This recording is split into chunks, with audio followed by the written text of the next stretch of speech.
আলাম তারা কাইফা ফাআলা রাব্বুকা বিআসহাবিল ফিল আলাম ইয়াজআল কাইদাহুম ফি তাদলিল। আল্লাহ তাআলা নবীকে বলে, তিনি কি তাদের কৌশলকে ব্যর্থ করে দেননি? যদি আগের আয়াতের অর্থ তুলি তাহলে প্রশ্ন হবে, তিনি কি তাদের কৌশলকে ব্যর্থ করে দেননি? আর যদি এটার তাৎক্ষণিক অর্থ তুলি তাহলে অর্থ হবে যে তিনি তাদের কৌশলকে ব্যর্থ করে দিয়েছেন।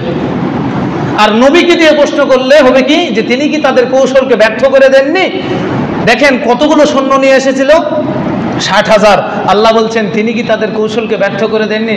এরপরে মহান রব বলছেন ওয়া আরসালা আলাইহিম তায়রান আবাবিল, যখন নাকি ওই হাতিগুলোকে তারা নির্যাতন করছিল, আল্লাহ বলেন ওয়া আরসালা আলাইহিম তায়রান আবাবিল, আমি তাদের উপরে ঝাঁকে ঝাঁকে পাখি প্রেরণ করলাম। মুফাসসিরিনে কেরাম বলেন ক্ষুদ্র ক্ষুদ্র পাখি, আঙ্গুলের মতো পাখি, এত ছোট পাখি যাদের আসার ক্ষমতা মানুষের কাছে নাই, আকাশের দিক থেকে ধেয়ে আসতেছে ঝাঁকে ঝাঁকে। তৈরুন শব্দের অর্থ পাখি, আবাবিল শব্দের অর্থ ঝাঁক, ঝাঁকে ঝাঁকে পাখি প্রেরণ করেছেন।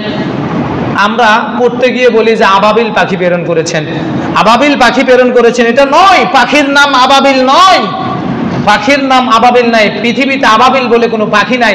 আবাবিল শব্দের অর্থ হচ্ছে ঝাঁক বা দল বেঁধে আসা।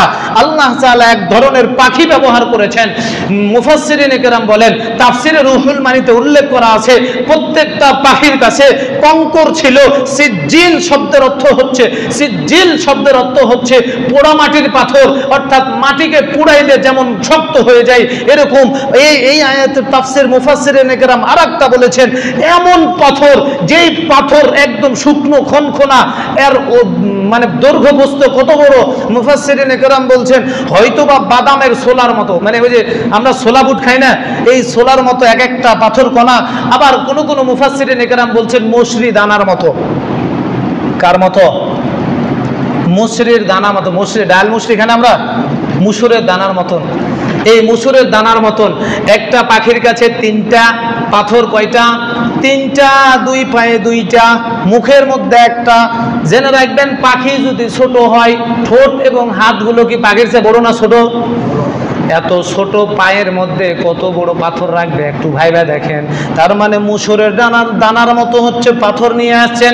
আল্লাহ বলছেন তাদের উপর সিজ্জিল করলো কি? পাথর নিক্ষেপ করলো, কঙ্কর নিক্ষেপ করলো। কঙ্কর নিক্ষেপ করার পর কি হয়েছে জানেননি? ফাজআলাহুম কাসফিম মাকুল, তাদেরকে চর্বিত ঘাসের ন্যায় করে দেওয়া হয়েছিল। নাউজুবিল্লাহ। চর্বিত ঘাসের ন্যায় মানে বুঝেন? আপনারা গরু জবাই করছেন, কুরবানি দেননি, কুরবানি করবার ভুঁড়ি বাড়াইছেন, ভুঁড়ি বাড়াইছেন, ভুঁড়ির মধ্যে এক ধরনের ঘাস থাকে, দেখেছেন?